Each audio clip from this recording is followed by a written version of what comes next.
అప్పటికప్పుడు ఇంట్లోనే ఈజీగా చేసిన రెసిపీ ఏదన్నా ఉన్నదంటే ఈ కిచిడీనే. చాలా టేస్టీగా ఉంటుంది. పెద్ద ప్రాసెస్ కాదు, చాలా ఈజీగా చేసుకోవచ్చు. లాస్ట్ టైం నేను తిరుపతిలో తిన్నాను ఈ కిచిడి. చాలా టేస్టీగా అనిపించింది నాకు.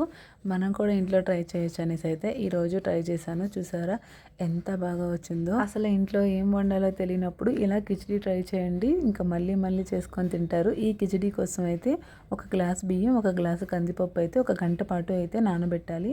నానిన తర్వాత కొంచెం బాగా వాష్ చేసుకొని ఆ వాటర్ అంతా కూడా సపరేట్ చేసుకోవాలి. ఇప్పుడు కుక్కర్లో అయితే కొంచెం నెయ్యి వేసుకొని ఎండుమిర్చి, ఆవాలు, జీలకర్ర, కరివేపాకు అయితే వేసుకొని బాగా ఫ్రై చేసుకోవాలి. ఈ కిచిడి కోసం కదా నెయ్యి యూజ్ చేయడం వల్ల టేస్ట్ చాలా బాగుంటుంది. ఇది కొంచెం ఫ్రై అయిన తర్వాత కట్ చేసి పెట్టుకున్న పచ్చిమిరపకాయలు కూడా వేసుకోవాలి. ఇది కొంచెం వేగిన తర్వాత టమాటా ముక్కలు కూడా వేసుకొని అయితే బాగా మగ్గనివ్వాలి. టమాటా ముక్కలు కొంచెం మగ్గిన తర్వాత ముందుగా కట్ చేసి పెట్టుకున్న వెజిటేబుల్స్ కూడా వేసుకోవాలండి. ఏవైనా పర్వాలేదు. నేనైతే ఇందులో క్యారెట్, బంగాళదుంప, వంకాయలు, పొటల్స్ ఇవైతే వేసాను. మీకు కావాలంటే మిగతా వెజిటేబుల్స్ ఏవైనా కూడా వేసుకోవచ్చు. చాలా టేస్టీగా ఉంటుంది. వెజిటేబుల్స్ అన్ని వేసిన తర్వాత అందులోనే కొంచెం ఉప్పు, పసుపు, కారం కూడా వేసుకొని అయితే బాగా కలుపుకున్న తర్వాత ఒక 5 నిమిషాలు ఫ్రై చేసుకొని మనం ముందుగా నానబెట్టి పెట్టుకున్న బియ్యం, కందిపప్పు కూడా వేసుకొని అయితే ఒకసారి కలుపుకొని అందులోనే చింతపండు రసం కూడా వేసుకోవాలి. దాని తర్వాత వాటర్ కూడా వేసుకొని మరొకసారి కలుపుకొని సాల్ట్ అడ్జస్ట్ చేసుకోవచ్చు.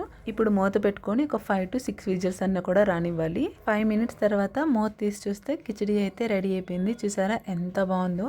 స్మెల్ మాత్రం చాలా బాగుంది. చాలా మంది కిచిడి అయితే 2 రకాలు చేస్తూ ఉంటారు. కొంతమంది పొడి పొడిగా చేస్తారు, కొంతమంది ఇలా పల్చగా చేస్తారు. నాకైతే ఇలా జారుతూ ఉంటేనే దాని టేస్ట్ అయితే నచ్చుతుంది. పొడి పొడిగా అయితే అంతేం నచ్చదు. ఇలా ట్రై చేసి చూడండి, చాలా ఇష్టంగా తింటారు. పిల్లలు నార్మల్గా వెజిటేబుల్స్ ఏం తినరు కదా, ఇలా చేసి పెట్టండి.